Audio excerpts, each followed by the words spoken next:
Hello everyone. Vande Mataram IAS online platform पर आप सभी लोगों का स्वागत है। इंडियन इकोनॉमी के सीरीज में रमेश सिंह के द्वारा लिखित भारतीय अर्थव्यवस्था की इस बुक से हम लोग इकोनॉमी को कवर कर रहे हैं। इसके चैप्टर सेकंड को हम लोग देख रहे हैं और आज का 7वां क्लास होगा इस चैप्टर पर और अंतिम क्लास होगा। इस क्लास में हम लोग बात करेंगे मूल्य व अर्थशास्त्र, नज एवं लोक नीति और थालीनॉमिक्स पर। मुख्य रूप से मूल्य और अर्थशास्त्र ये हमारा टॉपिक है, इसी से रिलेटेड ये दोनों टॉपिक्स हैं। इसको ब्रीफली समझ लेते हैं कि ये है क्या। यानी कि वैल्यूज एंड इकोनॉमी।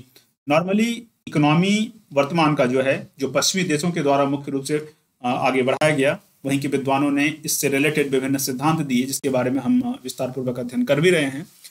तो यह विषय जो है ये वैल्यूज से यानी कि मूल्यों से जुड़ा हुआ हो ऐसा लगता नहीं है। शुरुआत में जुड़ा हुआ नहीं भी था, लेकिन भारतीय परिप्रेक्ष्य में बात करें तो भारत में हमेशा से आर्थिक गतिविधियां भी मूल्यों से जुड़ी हुई रही हैं। सत्यनिष्ठा, मूल्य जैसी चीजों से जुड़ी हुई रही हैं। लेकिन अब पश्चिमी देश भी इस बात को स्वीकार कर रहे हैं कि इकोनॉमिकल डेवलपमेंट में वैल्यूज का अच्छा खासा रोल होता है। अब इस पे बातें की जा रही हैं, इस पे सिद्धांत प्रतिपादित किए जा रहे हैं। तो आज के हमारा क्लास का जो टॉपिक है वो यही है कि वैल्यूज का इकोनॉमिकल डेवलपमेंट पर क्या इम्पैक्ट पड़ता है।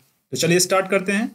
सबसे पहले एक टॉपिक आपके सामने है मानव व्यवहार व अर्थशास्त्र। यानी कि मानव का जो व्यवहार है, ह्यूमन बिहेवियर जो है, उसका इकोनॉमिक्स पे क्या असर पड़ता है। इसी को व्यवहार परक अर्थशास्त्र भी कहते हैं। आगे में आप लिख भी सकते हैं यहाँ जब आप नोट्स डेवलप कर रहे हो। इसी को क्या कहते हैं? व्यवहार परक अर्थशास्त्र कहते हैं। यानी बिहेवियर का इकोनॉमी पर असर पड़ता है, कितना पड़ता है और कैसे पड़ता है, उस चीज को हम लोग यहाँ लाइन बाय लाइन देखते हैं। तो देखिए, विश्व बैंक ने एक रिपोर्ट निकाला। उस रिपोर्ट का नाम है विश्व विकास रिपोर्ट 2015 और इसका जो मेन थीम था वो था दिमाग, समाज और व्यवहार। अब यहाँ विकास रिपोर्ट है, लेकिन विकास का मतलब जुड़ाव जो है वो दिमाग, समाज और व्यवहार से भी है। कैसे है? दिमाग की बात कर लेते हैं। आपका दिमाग जितना ज्यादा शांत, स्टेबल होगा, जितना ज्यादा प्रसन्न होगा, उसी अनुसार आप अपने एक्टिविटीज को करोगे, इकोनॉमिकल एक्टिविटीज को भी करोगे। और वो इकोनॉमिकल, वो आपका जो अगर प्रसन्नता पूर्वक दिमाग आपका है, प्रसन्नता से परिपूर्ण आपका दिमाग अगर है, तो आपकी आर्थिक गतिविधियां तीव्र होंगी, उससे ओवरऑल एक विकास को फायदा पहुंच जाएगा। उसी तरह से समाज, कौन सा समाज कैसा है उस पर वो विकास निर्भर करता है।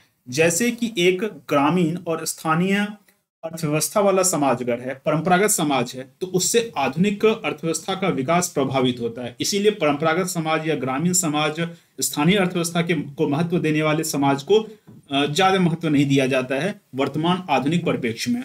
उसी तरह से व्यवहार, हमारा बिहेवियर जो है वो हमारे विकास को, वो एक ओवरऑल विकास को बहुत ज्यादा प्रभावित करता है। तो कुल मिलाकर के दिमाग, समाज और व्यवहार से इकोनॉमी पर क्या इंपैक्ट पड़ेगा, डेवलपमेंट पे क्या इंपैक्ट पड़ेगा, उसको लेके ये रिपोर्ट थी। तो इसमें कहा गया कि विकास की नीतियां तब ज्यादा प्रभावित होती हैं, जब प्रभावी होती हैं जब उन्हें मानव व्यवहार के ज्ञान के साथ, यानी कि यदि हमें पता है कि मानव का व्यवहार कैसे काम कर रहा है, वो ज्ञान अगर हमें है, वो नॉलेज हमें अगर है, तो हम विकास की नीतियों को वैसे बना सकते हैं और वो ज्यादा प्रभावी होंगे, है ना। जैसे कि एक एग्जाम्पल ले लेते हैं।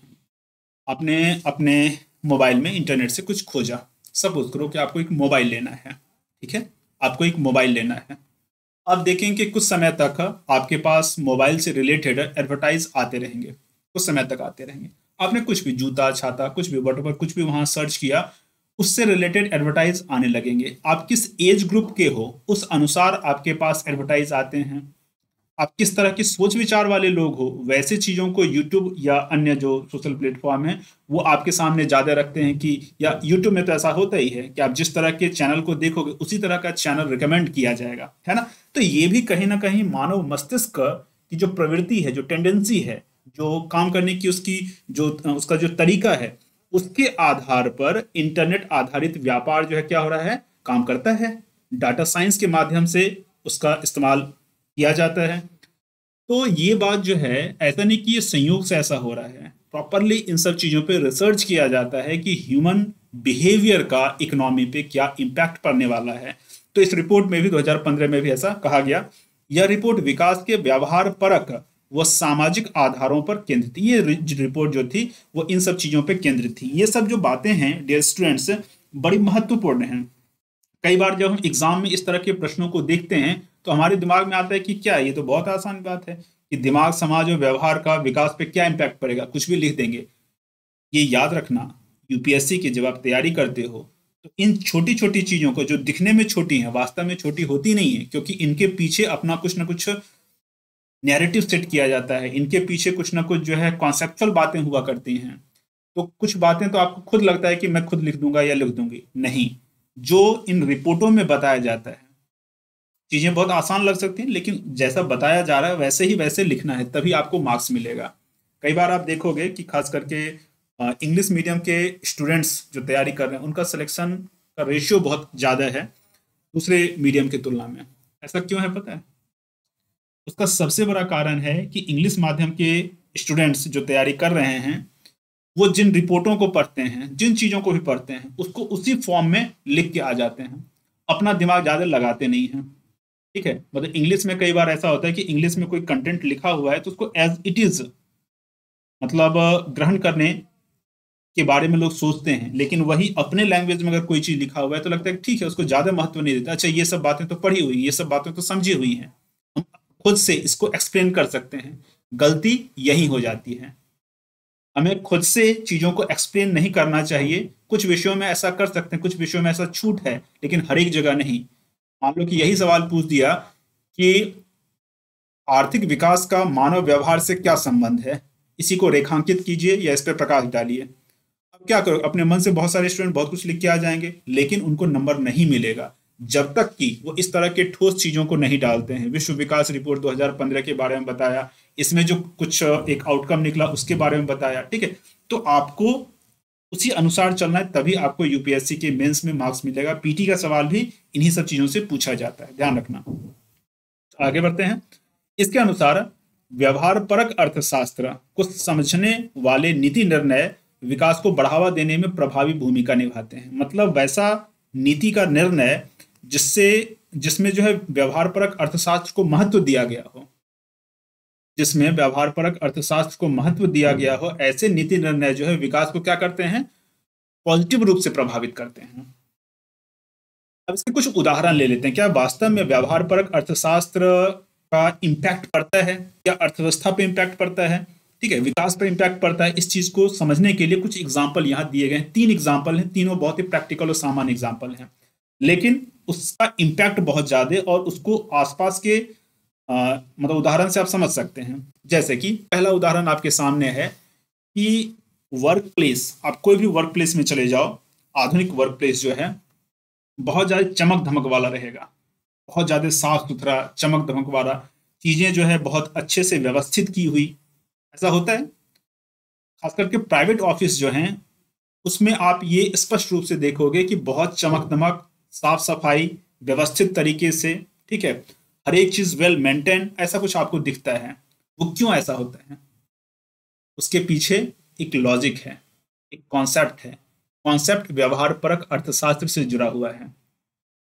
ऐसा माना जाता है इस अर्थशास्त्र में कि अगर भवन या कार्यस्थल जो भी वर्क प्लेस है वो साफ सुंदर व्यवस्थित हो तो वहां के कर्मचारी ज्यादा निष्ठा के साथ यानी ज्यादा ईमानदारी के साथ कार्य करते हैं और भ्रष्ट आचरण से बचने वाले होते हैं। कई बार खास करके मेरा जो अपना अनुभव रहा है कि जो छोटे स्तर के अधिकारी कर्मचारी वगैरह होते हैं उन पर तो इम्पैक्ट पड़ता है, या जो ग्राहक आ रहे हैं उन पर भी इम्पैक्ट पड़ता है।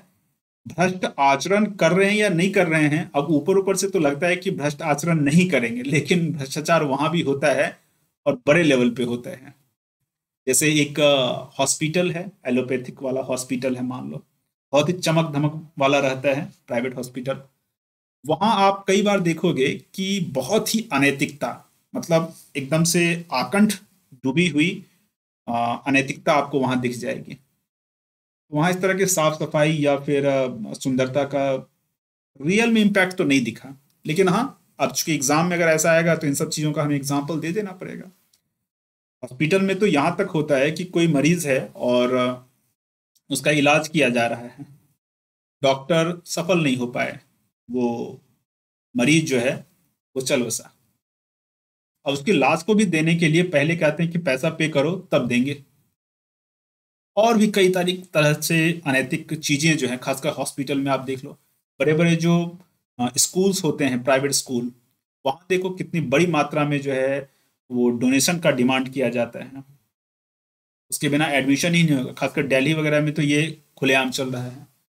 तो कुछ हद तक तो ये एग्जाम्पल फिट है, बट बहुत ज़्यादा नहीं। चलिए दूसरा एग्जाम्पल लेते हैं। दूसरा एग्जाम्पल, न्यूयॉर्क पुलिस ने शहर की दीवारों से भित्ति चित्रों, भित्ति मतलब होता है दीवार, और चित्र मतलब ये दीवारों पे जो चित्र बनाए गए हैं, देखो न्यूयॉर्क सिटी स्ट्रीट आर्ट के नाम से इस तरह के कई बार होते हैं, तो देखो कैसे कैसे बना रहे हैं, है ना। तो इस तरह के भित्ति चित्रों को यानी ग्राफिटी ग्राफिटी को हटवाकर और शहर की सफाई करके वहां होने वाले अपराधों पर नियंत्रण पाया, कुछ हद तक, पूरी तरह से तो नहीं, लेकिन कुछ हद तक इस तरह के तस्वीरों को हटवा करके, सफाई करवा करके अपराधों पे कुछ नियंत्रण हुआ। हाँ, कुछ हद तक इसका इम्पैक्ट पड़ता है, क्योंकि अजीब गरीब कुछ फोटोज वगैरह बने रहते हैं, तस्वीर अगर बनी हुई हैं तो उसका दिमाग पर नेगेटिव इम्पैक्ट पड़ता है। मानसिक शांति जो है, अब इस तस्वीर को अगर कोई देखे और बार बार देखे तो उसकी मानसिक शांति अच्छी हो गई या खराब होगी, निश्चित तौर पे मानसिक शांति अशांति में कन्वर्ट हो जाएगी, अच्छी नहीं होगी। ठीक है, समस्याएं उसके मस्तिष्क में हो सकती हैं, उसका इम्पैक्ट उसके व्यवहार पे दिख सकता है। ठीक है, इसी तरह से एक तीसरा एग्जाम्पल, दिल्ली में मेट्रो आप देखते हैं, देखा होगा बहुत सारे लोगों ने, बहुत सारे लोगों ने नहीं देखा होगा। तो दिल्ली का मेट्रो जो है उसका एक फोटो यहाँ दिया गया है।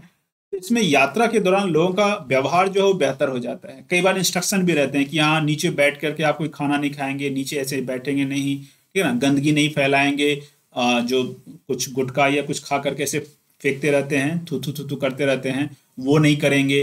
तो स्टेशन पर और गाड़ी के अंदर भी साफ सफाई अच्छा मेंटेन हो जाता है। ठीक है, और साफ सफाई अच्छा अगर मेंटेन हो जाता है तो एक बात है कि इसका अर्थशास्त्र से क्या लेना देना है, अर्थशास्त्र से लेना देना है। कई बार क्या होता है कि इस तरह का अगर हम व्यवहार अगर अपनाते हैं तो मेंटेनेंस में होने वाला खर्च बचेगा, टूट फूट में होने वाला जो खर्च है वो बचेगा। यहाँ के यात्रीगण बिना टिकट की यात्रा तो करते नहीं, वैसी व्यवस्था भी है, और ऐसा एक माहौल बना हुआ रहता है कि लोग इस तरह का प्रयास भी नहीं करते हैं, कुछ लोग प्रयास वैसे फिर भी कर देते हैं। तो इन सब चीजों का कहीं ना कहीं विकास या अर्थशास्त्र में इम्पैक्ट पड़ता है, व्यवस्थाओं को सुचारू रूप से चलाने में इफेक्ट पड़ता है। प्राइवेट कंपनी वालों को देखो, कई बार उनको कोई प्रोडक्ट बेचना है, ठीक है, और वो इतना पैसा मेंटेन किए हुए रहेंगे कि वहां अगर आप चले गए तो आप प्रभावित हो जाएंगे। उसका प्रोडक्ट खरीदने के लिए आप जो सोच के आए थे और पैसा पॉकेट से निकालना आपके लिए बहुत आसान हो जाएगा। इस तरह के ट्रिक्स का इस्तेमाल कोचिंग इंडस्ट्री में भी किया जाता है। कई कोचिंग या अधिकतर कोचिंग जो बड़े बड़े हैं, वहां इस तरह का पूरा माहौल बनाया जाता है कि आपका वहां मुंह से बोली नहीं निकलता है।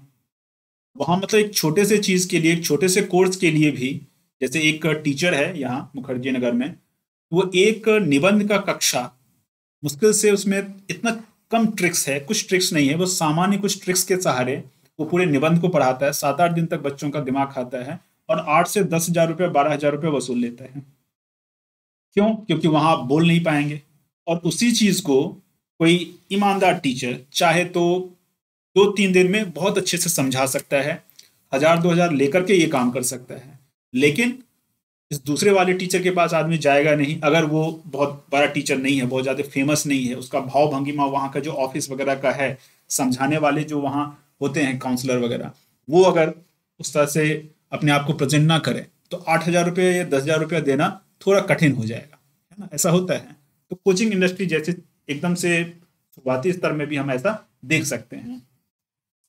यह समाजशास्त्र का प्रभावशाली टूटी खिड़की यानी कि ब्रोकन विंडो सिद्धांत के अनुरूप है। ये एक समाजशास्त्र का कुछ सिद्धांत है। इस सिद्धांत के अनुसार ये कहा जाता है कि अगर छोटे छोटे असामाजिक व्यवहार पर नियंत्रण पाना है तो छोटे छोटे कदम उठाए जा सकते हैं। है तो अच्छी बात है, छोटे छोटे कदम उठाए जा सकते हैं। जैसे यहाँ जो भी आप एग्जाम्पल देख रहे हो, खास करके ये स्ट्रीट में जो ये आर्ट बनाया गया है, भित्ति चित्र या ग्राफिटीज, तो इसको हटा दिया गया, एक छोटा कदम हुआ, उसका एक इम्पैक्ट पड़ जाएगा, है ना। सब चीज तो हमारे मानसिक स्थिति पर ही, स्टेट ऑफ माइंड पर ही निर्भर करता है। तो ये एक अच्छा सिद्धांत है। ठीक है, अब नेक्स्ट आगे बढ़ते हैं। सामाजिक मानदंड, संस्कृति और विकास, यानी कि social norms, culture and development. यानी कि अगर इसको हम देखें, बात वही है जो पीछे कर रहे थे, और अलग अलग एंगल से देखते हैं कि डेवलपमेंट पर उस समाज का जो नॉर्म्स है, उस समाज का जो मानदंड है, उसका इम्पैक्ट पड़ता है, कल्चर का इम्पैक्ट पड़ता है, खूब पड़ता है। और ये जो डेवलपमेंट करने वाले लोग हैं, सो कॉल्ड डेवलपमेंट करने वाले लोग हैं, कई बार जो है अपने फायदे के लिए उस कल्चर को ही तहस नहस कर देते हैं जो कि उनके फेवर में ना हो। जैसे कि वस्त्र उद्योग के बारे में बात करते हैं, अधिकतर विदेशी कंपनियां भारत में एक्टिव हैं। अब कुछ इस तरह का एक वस्त्र इंट्रोड्यूस करेंगे जिसको पहले पहनना बहुत ही मूर्खतापूर्ण, गरीबी या फिर एकदम संस्कार विहीनता का लक्षण माना जाता हो। फटा चिटा कपड़ा, ठीक है, फटी जींस, फटे कपड़े और इस तरह की चीजें। अब लोग उसको पहनते हैं और सामान्य रूप से सिर्फ पहनते ही नहीं हैं, बहुत महंगा, मतलब उसका मूल्य चुका करके तब पहनते हैं। तो क्या हुआ कि जो सांस्कृतिक सेटअप था कि भारत के लोग बहुत ही अच्छा अच्छा कपड़ा पहनते थे, साफ सुथरा और अच्छे अच्छे कपड़े पहनते थे। अब अगर इसी को कंटिन्यू रहने दिया जाए तो नया मार्केट, नए प्रोडक्ट का मार्केट बन नहीं पाएगा, विदेशियों को मौका मिल नहीं पाएगा, विदेशी कंपनियों को। तो वो क्या करेंगे कि कल्चरल डिस्टर्बेंस पैदा कर देंगे कि जो अच्छे अच्छे कपड़े पहनने वाले लोग हैं, ठीक है, परंपरागत रूप से जो पहन रहे हैं महंगे कपड़े और बहुत अच्छे, ठीक है, उनको मतलब पिछड़ा हुआ घोषित कर देंगे, रूढ़िवादी घोषित कर देंगे। एक धोती कुर्ता हुआ पहना हुआ, धोती कुर्ता पहने हुए कोई व्यक्ति है और वो कॉलेज में जाए पढ़ाने के लिए, तो बच्चे उसको पढ़ाने नहीं देंगे, विदेशी कंपनी को नहीं आना पड़ेगा, बच्चे ही अपना काम कर लेंगे। या कोचिंग में ही कोई पढ़ाने के लिए जाए, या फिर इसी तरह का कुछ और एग्जाम्पल आप ले सकते हैं। तो कल्चरल जो सेटअप होता है वो बड़ा मायने रखता है डेवलपमेंट के लिए, सोशल नॉर्म्स जो है वो बड़ा मायने रखता है डेवलपमेंट के लिए। तो इसीलिए कई बार सोशल नॉर्म्स और कल्चर पर काम किया जाता है ताकि डेवलपमेंट को आगे बढ़ाया जा सके। तो चलिए देखते हैं। आर्थिक विकास न सिर्फ राजकोषीय नीति और कराधान को सही करने पर निर्भर करता है, बल्कि इसका संबंध मानव के मनोविज्ञान, समाज शास्त्र व संस्कृति से भी होता है, ठीक है। तो आर्थिक विकास अगर करना है तो आर्थिक विकास के लिए सिर्फ राजकोषीय नीति जो है, फिस्कल पॉलिसी या फिर जो टैक्सेशन वाला सिस्टम है, उसी पे नहीं सिर्फ काम करना है, वास्तविक काम तो यही करना होता है। मानव का मनोविज्ञान, मैंने बताया ना कि मानव का जो साइकोलॉजी होता है उसके आधार पर नीतियां निर्धारित होती हैं। जैसे कि एक baby shop, baby shop, baby soap एक लॉन्च किया गया। ये एनसीईआरटी 10वीं क्लास की जो एनसीईआरटी है इकोनॉमी वाले में, उसमें संभवतः इस तरह का कुछ एग्जाम्पल दिया है। बड़ा अच्छा एग्जाम्पल है कि माता का जो ममता होता है उससे उस प्रोडक्ट के साइकोलॉजी को जोड़ दिया कि अगर आप वास्तव में अपने बच्चे से प्यार करते हैं तो आपको ये जो साबुन है इससे अपने बच्चे को नहलाना चाहिए। वास्तव में अगर आप अपने बच्चे से प्यार करते हैं तो ये पाउडर लगाना चाहिए, ये खाद्य पदार्थ खिलाना चाहिए। तो ये साइकोलॉजी बहुत ज्यादा इंपैक्ट डालता है। जिन चीजों का कभी मार्केट नहीं हुआ करता था, भारत में कभी टूथपेस्ट का मार्केट था क्या? भारत में बच्चों के लिए जो हगीज वगैरह होते हैं उसका कभी मार्केट था क्या? या इवन साबुन का कभी मार्केट था क्या? पाउडर का कभी मार्केट था क्या? लेकिन बन गया। कैसे बना? तो कल्चरल और सोशल नॉर्म्स को चेंज करके, मानव के मनोविज्ञान को समझ करके, समाजशास्त्र, संस्कृति आदि को भी समझ करके उसको अपने अनुरूप लाना। समाज अनुकूल व्यवहार, समाज अनुकूल व्यवहार, जैसा समाज है उसके अनुकूल व्यवहार, ठीक है, जिसमें परोपकारिता और विश्वसनीयता भी शामिल है। अर्थव्यवस्था को प्रभावी ढंग से प्रभावित करती है। ये बड़ा अच्छा एक लाइन है कि समाज अनुकूल व्यवहार, समाज अनुकूल व्यवहार। तो देखो इसमें दो बातें हैं। तो पहले तो मार्केट या जो कंपनियां हैं वो समाज के अनुकूल व्यवहार करेंगी, फिर क्या करेंगे कि आगे जाकर के, फर्दर जाकर के वो समाज के नॉर्म्स को ही चेंज करना चाहेंगे। जैसे कि पहले कोई प्रोडक्ट अगर बेचना है, दिवाली में कोई प्रोडक्ट बेचना है, तो दिवाली के सभी सिंबल्स का उपयोग किया जाएगा कंपनियों के द्वारा। जैसे कि लक्ष्मी गणेश की मूर्ति हो गई, या फिर दिया है, या कई बार राम जी, सीता जी, और इस तरह के जो भी कल्चरल सिंबल हैं उनका इस्तेमाल अपने प्रोडक्ट को बेचने के लिए, एडवर्टीजमेंट के लिए, चाहे उसके ऊपर में जो लगाया जा रहा है उसमें प्रोडक्ट का जो उसमें चित्र वगैरह होता है उसमें हर जगह लगाया जाएगा उसको, या उसके जो पैकेजिंग उसमें की जा रही है उसमें लगाया जाएगा। धीरे धीरे क्या, तो फिर वो प्रोडक्ट लोग क्या करेंगे, खरीदने का प्रयास करेंगे। ताकि क्योंकि लोगों को लगेगा कि ये मतलब दिवाली से रिलेटेड है, ठीक है ना, उनके इमोशन से वो चीज जुड़ जाएगा।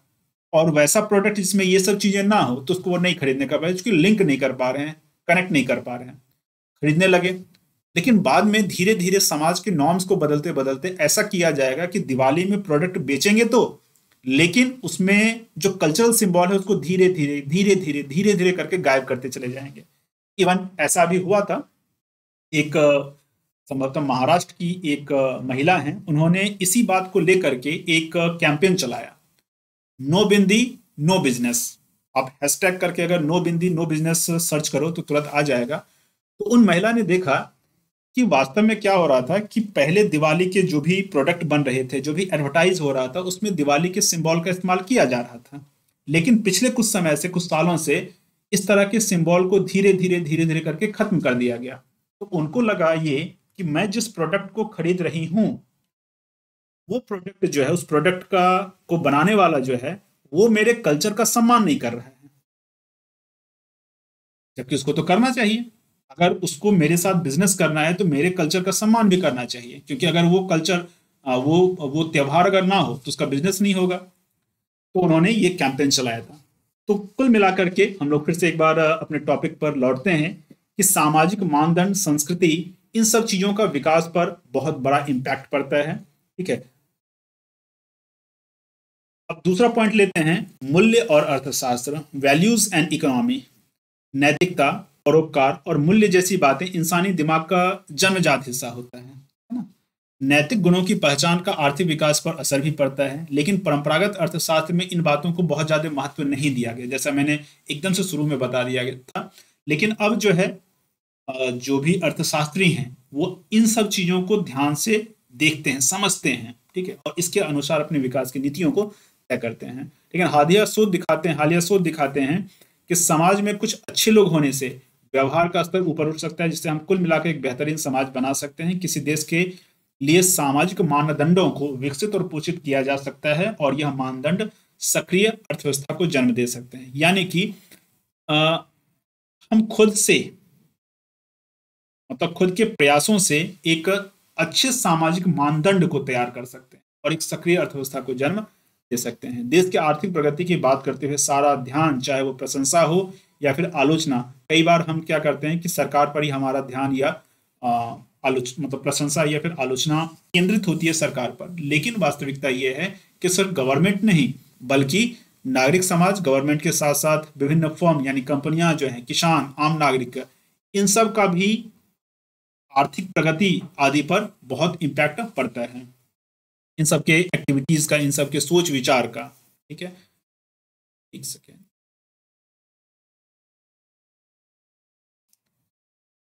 सामाजिक मानदंड और सामूहिक विश्वास, जो इन महत्वपूर्ण पक्षों के व्यवहार को आकार देते हैं, किसी देश के प्रदर्शन में महत्वपूर्ण भूमिका निभाते हैं, इनकी महत्वपूर्ण भूमिका होती है। ईमानदारी, संबद्धता, वायदा पूरा करने की प्रवृत्ति, भ्रष्टाचार के प्रति नजरिया, ऐसी विशेषताएं हैं जो सामाजिक विश्वास और मानदंड से बनती हैं और व्यवहार के तरीके आदत बन सकते हैं। हम ये जानते हैं कि एक बाजार आधारित अर्थव्यवस्था सुचारू रूप से नहीं चल सकती यदि लोग पूरी तरह से स्वहित की सोच से काम करने लगे। मान लो कि जैसे पश्चिमी देशों की जो अर्थव्यवस्था है वो बाजारवादी अर्थव्यवस्था है, और इसी अनुसार उन्होंने पूरी दुनिया में अर्थशास्त्र का प्रचार किया। तो अगर इसमें सिर्फ सेल्फ इंटरेस्ट की बात हो, एक कॉन्सेप्ट पे हम लोगों ने बात किया था, इनविजिबल हैंड, अदृश्य हाथ, तो आधुनिक अर्थशास्त्र ये मानता है कि कोई भी आर्थिक गतिविधि हो रही है तो उसके पीछे निश्चित तौर पर उस व्यक्ति का अपना कुछ ना कुछ हित होगा, जिसने वो सेवा या फिर वस्तु आपको उपलब्ध करवाई। लेकिन क्या वास्तव में सिर्फ वो अपने हित के लिए ही काम कर रहा है? अपने हित के लिए तो काम कर रहा है, लेकिन साथ ही साथ उसका कुछ और भी आधार है। वो कार्य करते करते नैतिकता, ईमानदारी, वादा पूरा करने की प्रवृत्ति, भ्रष्टाचार आदि से संबंधित जो सोच विचार है उसका अगर परिपक्व है, जैसा होना चाहिए वैसा है, तो निश्चित तौर पर आर्थिक गतिविधियां और अच्छे तरीके से चलेंगे। आपको कोई भी प्रोडक्ट लेना, सपोज करो कि आपको हल्दी लेना है, ठीक है, खाद्य पदार्थ हल्दी लेना है। अब जो हल्दी उपलब्ध करवाने वाला जो भी प्रोड्यूसर है, उत्पादक है, वो क्या करेगा कि उस हल्दी में बहुत सारा मिलावट कर दिया। जो हल्दी से सस्ता कोई प्रोडक्ट हो उसको उसमें मिला दिया और उसमें रंग वगैरह भी मिला करके बेचा, उसको फायदा तो हो गया। लेकिन क्या वास्तव में सब लोग ऐसा करते हैं? नहीं, सब लोग ऐसा नहीं करते हैं। अधिकतर लोग ऐसा सोचते हैं, खासकर भारत में, कि भाई हमने ये प्रोडक्ट बनाया, इसका पैसा हमने लिया, तो ईमानदारी का पैसा लेंगे। यानी कि हमने जो पैसा लिया है उसके अनुरूप उसको सही सही जो प्रोडक्ट है वो उपलब्ध करवाएंगे। तो यहां सत्यनिष्ठा की बात आ जाती है ना। जबकि आधुनिक अर्थशास्त्र अर्थव्यवस्था निजी हित को ही आर्थिक विकास का महत्वपूर्ण आधार मानता। आधुनिक अर्थव्यवस्था जो पश्चिम केंद्रित अर्थव्यवस्था, उसमें सिर्फ आर्थिक निजी हित होना चाहिए, उसी को आर्थिक विकास का। और यही कारण है जिसके कारण बाजार में आज की तारीख में कोई भी सामान वास्तव में देखा जाए तो शुद्ध बचा ही नहीं है, खाने पीने का सामान। ऐसा क्यों? क्योंकि पश्चिमी देशों ने जिस कॉन्सेप्ट को आगे बढ़ाया कि सिर्फ और सिर्फ जो है निजी हित ही आर्थिक गतिविधियों का आधार हो सकता है, ये चीजें हमें क्या कर रही हैं? बर्बाद कर रही हैं, पूरे मार्केट को बर्बाद कर रही हैं।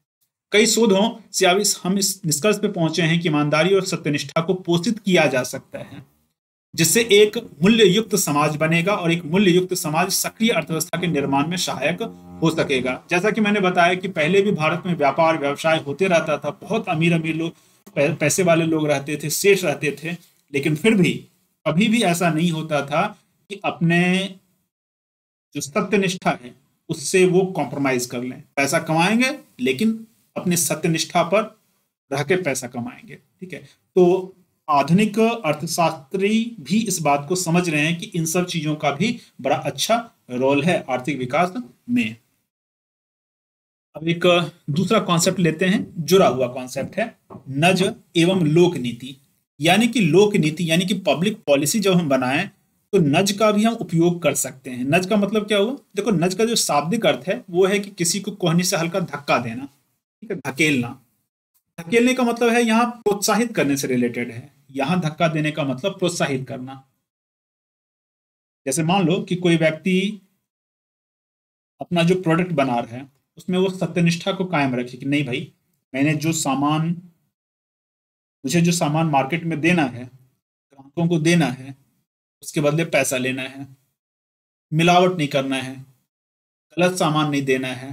ठीक है, अब इस चीज को उसके मन में और अच्छे तरह से बैठाया जा सकता है। इसको क्या कहते हैं? इसी को कहते हैं नज पॉलिसी।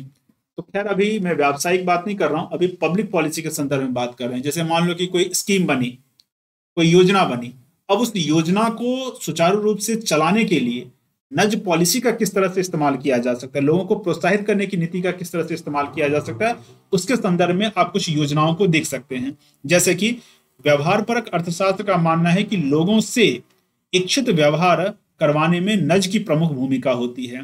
भारत में लोक नीति निर्माण में नज को हाल के वर्षों में काफी यूज किया गया है। जैसे कि बेटी बचाओ बेटी पढ़ाओ, इस योजना से क्या होंगे, लोग जो है अपनी बेटियों को पढ़ाना स्टार्ट करेंगे। आर्थिक गतिविधियां इससे बढ़ेगी या घटेगी? आर्थिक गतिविधि बढ़ेगी। तो आर्थिक गतिविधि को बढ़ाने के लिए बेटियों को पढ़ाने की बात यहाँ की जा रही है। अब कहोगे कि यहाँ और भी बातें आपकी बहुत सारी स्पष्ट नहीं होगी, बेटी को पढ़ाने से आर्थिक गतिविधियां कैसे आगे बढ़ सकती हैं। एक्चुअली महिला सशक्तिकरण के नाम पे बहुत कुछ जो किया जा रहा है उसका संबंध सामाजिक व्यवस्था से ना होकर के आर्थिक गतिविधियों, आर्थिक कॉन्सेप्ट से है। ऐसा देखा जाता है कई बार, ऐसे सामान्य रूप से भी आप देख सकते हैं कि अगर पुरुष और महिला दोनों आर्थिक गतिविधि में इन्वॉल्व हैं, यानी दोनों नौकरी कर रहे हैं, तो पूरे देश का जो आर्थिक स्ट्रक्चर है वो मजबूत होगा या कमजोर होगा? आर्थिक विकास जो है वो आगे बढ़ेगा या नहीं आगे बढ़ेगा? जैसे कि मान लेते हैं कि दो फैमिली है, छोटी छोटी फैमिली है, पति पत्नी और बच्चा, पति पत्नी और बच्चा। दूसरे में भी, पहले फैमिली में क्या है कि पति जॉब करने के लिए जाता है, नौकरी करता है, पत्नी घर में रह करके जो पति पैसा कमा के लाता है उसके अनुसार घर का सुचारू ढंग से संचालन करती है। ठीक है, ये पहला घर हो गया। दूसरा घर ऐसा है जिसमें पति कार्य करने के लिए जाता है और पत्नी भी जॉब करने के लिए जा रही है। दूसरे घर में क्या होगा कि मान लो कि पहले और दूसरे घर में पति समान ही कमाता है, मान लो कि 20,000 रुपये मंथ का कमाता है। दूसरे वाले घर में पत्नी जो है वो भी चूंकि जॉब कर रही है, इसीलिए उसको भी कुछ सैलरी मिलती है, मान लो कि उसको भी 20,000 रुपये मिलती है। अब यहाँ दूसरे घर में हम देखेंगे कि 20 और 20 यानी 40,000 रुपया वो क्या किया गया, वो जीडीपी में काउंट हो रहा है कि नहीं हो रहा है, 40,000 वहां काउंट हो रहा है, और पहले घर में सिर्फ 20,000 ही काउंट हो रहा है। तो महिला के पढ़ने लिखने या महिला के जॉब करने से अर्थव्यवस्था को फायदा हुआ या नुकसान हुआ? अर्थव्यवस्था को फायदा हुआ। समाज को फायदा हुआ या नुकसान हुआ, वो एक अलग पॉइंट हो जाता है। यहाँ अर्थशास्त्र की हम लोग बात कर रहे हैं। तो वो महिला जॉब कब करेगी दूसरे घर की? जब वो पढ़ाई करेगी। पढ़ाई करने से उसका जो है, जो मॉडर्न इकोनॉमी है, उससे उसकी संबद्धता, उससे उसका कनेक्शन बन जाता है। उसी तरह से स्वच्छ भारत उज्ज्वला, स्वच्छ भारत योजना है, उज्ज्वला योजना है, जनधन योजना है। ठीक है, जैसे उज्ज्वला योजना में ही गवर्नमेंट ने कहा कि भाई एक बार तुम अगर गैस खाना बनाते हो, सॉरी लकड़ी में, या फिर लकड़ी, या फिर क्या कहते हैं, कंडे में खाना बनाते, चूल्हे में खाना बनाते, परंपरागत चूल्हे में अगर खाना बनाते हैं, तो 400 सिगरेट के बराबर धुआं जो है महिला की छाती में चला जाएगा। मुझे कई बार इस एग्जाम्पल से लगता है कि हमारी दादी ने कितना इस तरह से जो है सिगरेट पिया होगा, बहुत ज्यादा सिगरेट पिया होगा, करोड़ों की संख्या में। तब तो उनको हवा बन जाना चाहिए, लेकिन अभी भी स्वस्थ हैं। और जो गैस में खाना बनाती हैं, वो 400 के बराबर तो सिगरेट का धुआं लेती नहीं है, लेकिन फिर भी बहुत सारी महिलाएं, जो अधिकतर महिलाएं, वो बीमार ही चल रही हैं अनावश्यक रूप से। जो है मोटापा, बीमारी, भारतीय जनसंख्या के अधिकतर जो हिस्सा है आज की तारीख में, वो बीमार है, दिखने में क्रूप हो गया है, बीमार हो गया है। क्यों ऐसा हो रहा है? इस तरह की चीजों को जो हम करते हैं, एक महिला ने बताया, राजस्थान की एक महिला ने, कि इसमें मैं खाना नहीं बनाती हूँ गैस चूल्हे में। क्यों नहीं बनाती हैं? तो उस बुजुर्ग महिला ने कहा, गैस पे खाना बनाने से पेट में फिर गैस होता है, तो वो वाला अगर खाना खाएंगे तो पेट खराब हो जाएगा। सही में ऐसा है। बहुत सारे एग्जाम्पल, बहुत सारे लोग जो अभी भी चूल्हे पे खाना बनाते हैं, गांव में खाते हैं। तो गवर्नमेंट क्या करे? गवर्नमेंट को उज्ज्वला योजना चलाना है, लोगों को प्रोत्साहित करना है कि तुम्हें गैस का उपयोग करना है, इससे पर्यावरण प्रदूषण नहीं होगा, तुम्हारा स्वास्थ्य खराब नहीं होगा। और गैस की बिक्री बढ़ी, अर्थव्यवस्था को फायदा हुआ। गांव में लोग चूल्हे से खाना बनाते हैं, चूल्हे पर, तो उसमें गवर्नमेंट को कहाँ फायदा हो रहा है? उसमें विकास की गतिविधि आगे कहाँ बढ़ रही है? ठीक है। तो कहने का मतलब, कई बार इस तरह के सामाजिक सरोकारों का एग्जाम्पल दे करके या उसका उपयोग करके, ये उपयोग जो है नज पॉलिसी का एक हिस्सा होता है। नज नीति निर्माण में सफलतापूर्वक उपयोग में लाने के लिए आवश्यक है कि अर्थशास्त्र को जो आम लोगों से जोड़ा जाए। ठीक है, जैसे इसी में एक है थालीनॉमिक्स। थालीनॉमिक्स के अंतर्गत ये कहा गया, एक एग्जाम्पल लिया गया, ये भी एक कह सकते हैं कि नज पॉलिसी का ही एक पार्ट है। आर्थिक सर्वेक्षण 2019-20 में इसकी चर्चा सबसे पहले की गई थी, और इसमें ऐसा कहा गया कि महंगाई में कमी से थाली खरीदने की क्षमता पर क्या प्रभाव पड़ता है। गवर्नमेंट को बताना है कि महंगाई में कमी हुई है, महंगाई में कमी हुई है। तो महंगाई में अगर कमी हुई है, तो इसका मतलब है कि उनके जीवन में कुछ इम्पैक्ट करना चाहिए। तो जीवन में इम्पैक्ट को थाली से जोड़ के देखा कि एक थाली का मूल्य पहले कितना था, उसी थाली का मूल्य अब कितना है, कितने प्रतिशत की गिरावट आई। अगर थाली के मूल्य में गिरावट आई, यानी थाली के खरीदने की क्षमता में अगर गिरावट आई, तो इसका मतलब है कि महंगाई में कमी हुई। ठीक है, ये एक विशेष प्रकार की बात है। अब इसमें कुछ एग्जाम्पल भी दिए गए हैं, इन एग्जाम्पल को आप चाहें तो पढ़ सकते हैं। ठीक है, वंदे मातरम आईएएस टेलीग्राम चैनल है, इससे आप जुड़ जाएं। क्लास के रिगार्डिंग जो भी इंफॉर्मेशन है वो सब आपको यहाँ मिल जाया करेगा, और उसको शेयर भी कर दिया करता हूँ। इसके अलावा आप व्हाट्सएप ग्रुप में जुड़ सकते हैं, इकोनॉमिक क्लास PDF। यहाँ आपको इस क्लास का जो PDF है आपको यहीं मिलता है। साथ ही साथ जो इस ग्रुप से जुड़े हुए रहेंगे, उनके लिए डाउट क्लियरिंग और रिवीजन सेशन भी इसी इकोनॉमिक क्लास का चलाया जाएगा। और ये व्हाट्सएप नंबर है, इस पर आप मैसेज करके इस ग्रुप में जुड़ने के लिए रिक्वेस्ट कर सकते हैं, अपना नाम और जगह के नाम के साथ। ठीक है, आपको इससे जुड़ने के लिए 250 रुपये का शुल्क देना पड़ेगा, वन टाइम देना पड़ेगा। जब तक ये क्लास चलेगी, जब तक ये पूरा किताब खत्म नहीं हो जाता, तब तक मटेरियल आपको मिलते रहेगा। मिलते हैं फिर अगले क्लास में। जय हिंद।